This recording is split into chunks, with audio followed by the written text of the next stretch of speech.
the ancient kingdom of Nepal, last of the Forbidden Lands, a country known as the home of the gods, where temples and shrines are more numerous than houses. A land of contrasts, whose varied architecture marks it as the meeting place of two great religions of the East, Buddhism and Hinduism.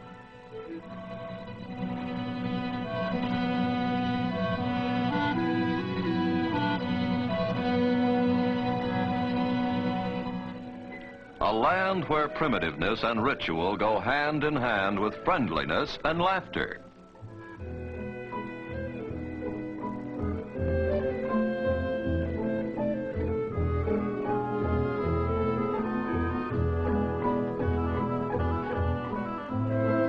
The intricate art and architecture of Nepal are a source of wonder to the few travelers from the Western world who have been permitted to see them.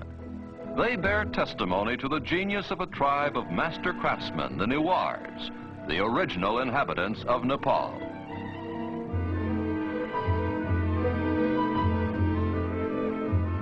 In centuries past, the Newars traveled far beyond their own borders, and in all likelihood, it was they who introduced the distinctive pagoda style to China and Tibet.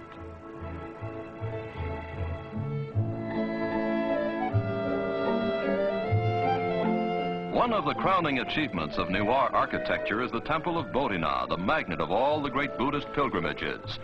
Fluttering prayer papers give the temple a festive air, while the glaring eyes of Buddha remind the faithful that their activities are being watched.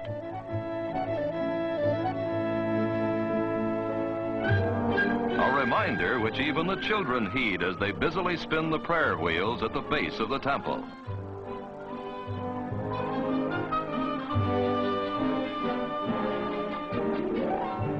The 7 million inhabitants of Nepal live in a country ringed by mountains and guarded by jungle. There has been practically no contact with the Western world. For hundreds of years, each generation has known a primitive way of life, hardly any different from that of the generations preceding it.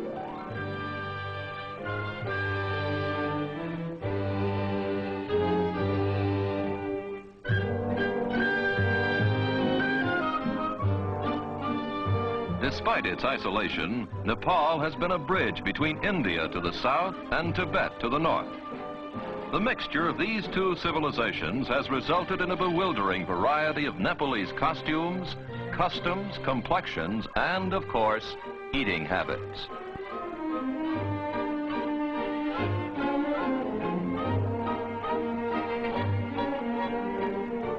Here, a traveling Hindu fakir, or yogi, demonstrates the latest in imported headgear, a turban fashioned out of hair instead of fabric.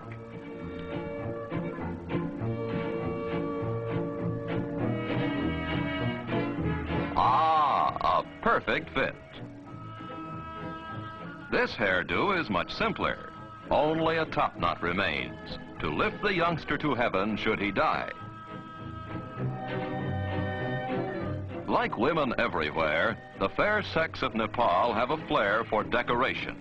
Only here it expresses itself in unusually colorful ways, and almost any part of the anatomy is fair game. The Nepalese housewife has good cause for smiling.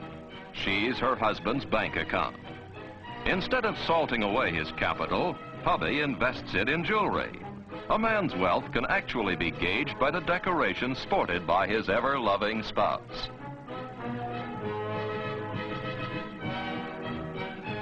In a land where so many gods are worshipped, festivals and religious ceremonies occupy a good part of the time. Almost every day is a holiday.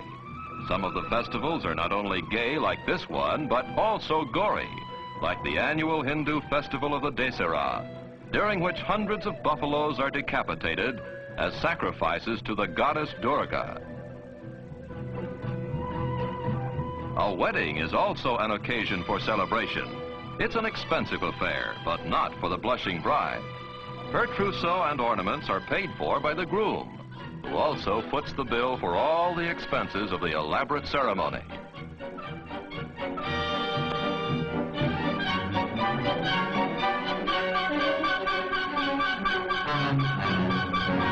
Pleasant as they are for the bride, weddings and festivals are only a brief interlude in a way of life that is hard and often unrewarding. The soil is poor, the tools of agriculture are primitive, and even when a crop does grow, it's often raided by sacred monkeys and other animals which cannot be harmed.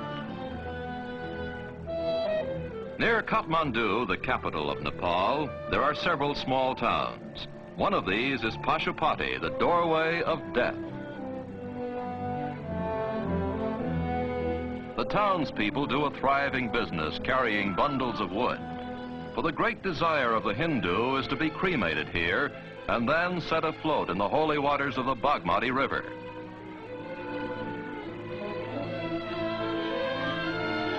For the living, the Bagmati serves to cleanse not only the soul, but also the laundry.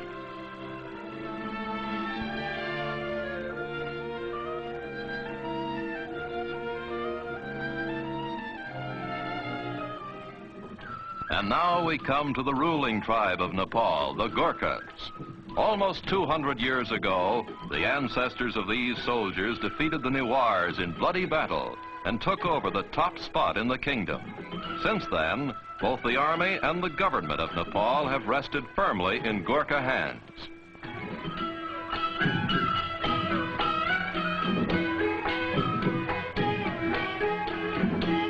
Despite his fondness for dancing while dressed in milady's finery, the Gurkha is considered one of the toughest fighting men in the world.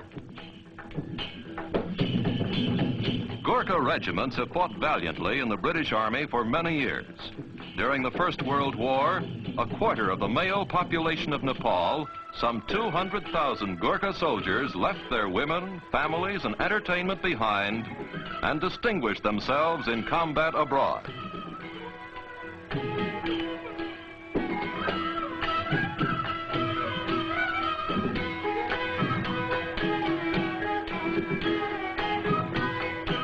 Although the Gurkhas have traveled beyond their own borders, Nepal itself, with its temples, beliefs, and people, has hardly been touched by what we call civilization. It remains a land of savagery, simplicity, and beauty. A land which only now is beginning to reveal its secrets and its splendors to a curious world.